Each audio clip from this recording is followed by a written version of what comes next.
Ya, Assalamualaikum warahmatullahi wabarakatuh. Perkenalkan, nama saya Nur Hamzah Fajriadi dari program studi Teknik Listrik dan Instalasi dengan nomor induk mahasiswa 2019-32003.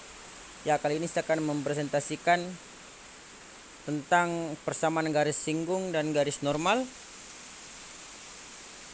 nilai maksimum dan minimum, kemonotonan dan kecekungan, ekstrim lokal dan ekstrim pada interval terbuka, dan penggambaran grafik menggunakan kalkulus. Langsung saja kita melangkah ke materi pertama, itu persamaan garis singgung dan garis normal. Garis singgung bergradien M. Jika titik yang dilaluinya adalah titik singgung A, X1, Y1, maka persamaan garis singgungnya adalah Y kurang Y1 sama dengan M kali X kurang X1. Selanjutnya itu persamaan garis normal bergradien minus 1/M dan melalui titik A, X1, Y1. Jadi persamaan garis normal yaitu Y kurang Y1 sama dengan min 1/M kali X kurang X1. Ya, seperti inilah contoh gambar grafik garis normal dan garis singgung. Ya, inilah contoh soal persamaan untuk mencari persamaan garis singgung dan garis normalnya. Nah, inilah persamaan garis singgungnya dan inilah persamaan garis normalnya. Selanjutnya kita melangkah ke materi nilai maksimum dan minimum. Di sini definisinya itu andaikan S daerah asal F memuat titik C. Kita katakan bahwa kondisi pertama fungsi F terhadap C adalah nilai maksimum F pada S jika fungsi F terhadap C lebih besar sama dengan fungsi F terhadap X untuk semua X di S. Kondisi kedua itu fungsi F terhadap C adalah nilai minimum F pada S jika fungsi F terhadap C lebih kecil sama dengan fungsi F terhadap X untuk semua X di S.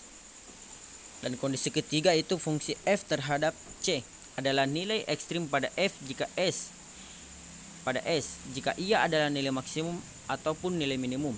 Di sini ada dua teori, yaitu teori eksistensi max min. Jika F kontinu pada selang tertutup A, B, maka F mencapai nilai maksimum dan nilai minimum. Teori kedua itu teorema titik kritis.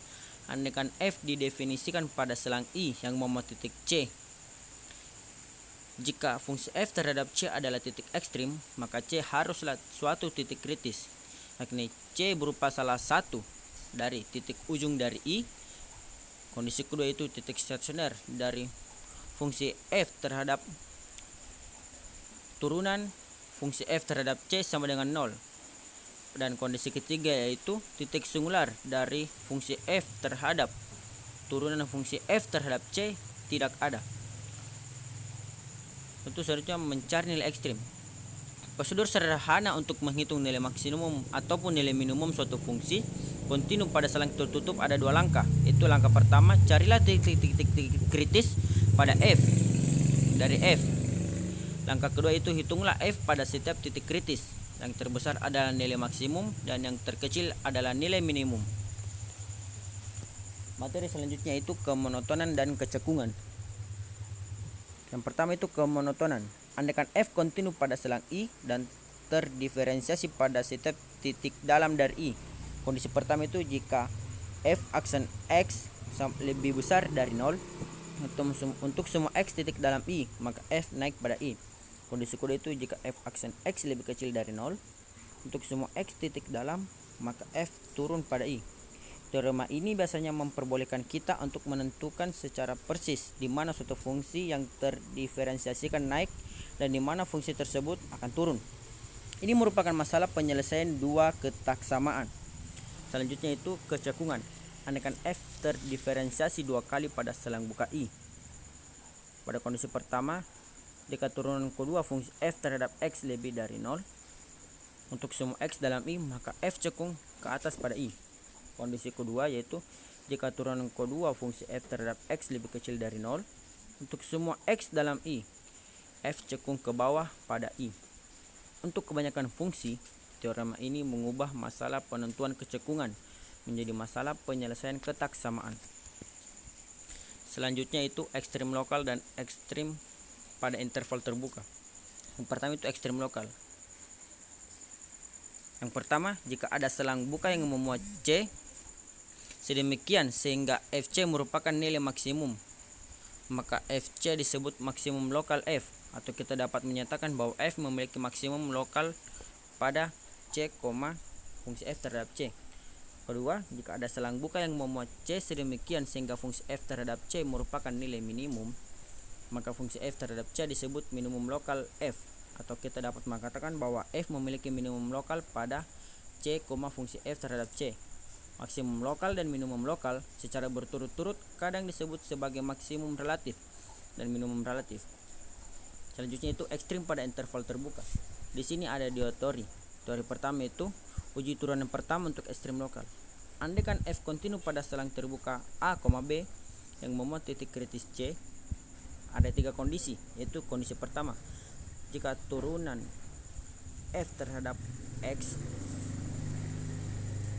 fungsi F terhadap X sama dengan 0 untuk semua X dalam titik A, C, dan turunan fungsi F terhadap X lebih kecil dari 0 untuk semua X dalam C, B, maka F aksen C adalah nilai maksimum lokal F. Kondisi kedua, jika F aksen X lebih besar dari 0 untuk semua X dalam titik A, C, dan F aksen X lebih besar dari 0 untuk semua X dalam titik C, B, maka F aksen C adalah nilai minimum lokal F.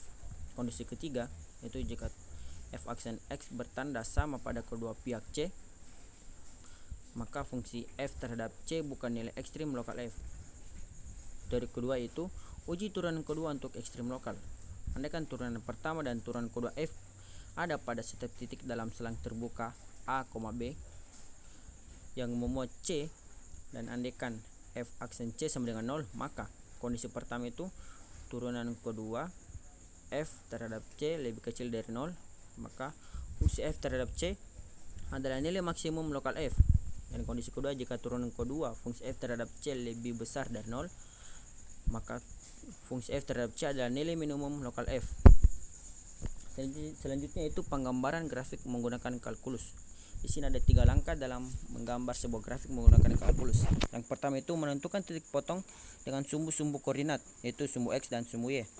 Di sini jika kita memotong sumbu X, maka nilainya sama dengan 0. Dan sebaliknya jika kita memotong sumbu Y, maka nilai X-nya sama dengan 0. Langkah kedua itu menentukan titik-titik stasioner dan jenisnya. Di sini ada 3 jenis titik-titik stasioner, yaitu titik balik minimum, titik balik maksimum, dan titik belok. Langkah yang ketiga itu yang terakhir, menentukan titik bantuan lain agar grafiknya lebih mudah, atau bisa juga secara umum menentukan nilai Y untuk X positif dan X negatif. Ya, demikian presentasi dari saya. Mohon maaf atas segala kekurangannya. Wassalamualaikum warahmatullahi wabarakatuh.